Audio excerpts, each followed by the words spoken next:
Friends నమస్తే. నేను మీ mulberry రైతు. ఫ్రెండ్స్, కొంతమంది రైతులు ఏమని అడుగుతున్నారంటే, అన్న మేము ఈ నారు మొక్కలు ఎక్కడ తెచ్చుకోవాలి? లేదంటే మేము నర్సరీ పోసుకోవాలా? ఎలా చేస్తే బాగుంటుంది అనే విషయం గురించి నన్ను చెప్పమంటున్నారు.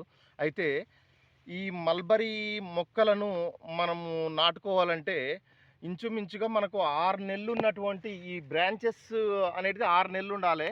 ఇది మనం ఇట్లా తొలగించుకున్నట్లయితే 6 నెలల వరకు దీన్ని ఇది చేసుకొని ఈ బుడం నుంచి మనం ఇక్కడ ఉన్నటువంటి గెనుపులు ఉన్నాయి కదా, ఇక్కడ ఇక్కడ ఉన్నటువంటి గెనుపులు, ఈ గెనుపు ఇట్లా 3-4 గెనుపులకు ఒకతోన మనం కటింగ్ చేసుకొని మనం భూమిలో నాటుకున్నట్లయితే మళ్ళీ అక్కడ భూమిలో నాటుకున్నప్పటి నుంచి ఒక 4 నెలలు 5 నెలల మొక్కను మాత్రమే మనం భూమి ప్లాంటేషన్లో నాటుకోవాల్సి ఉంటుంది. అందుకొరకు మనం ఏంటంటే ప్రస్తుతం సడన్గా మనకు పంట చేతికి రావాలి, మనం ఆ నర్సరీ మనం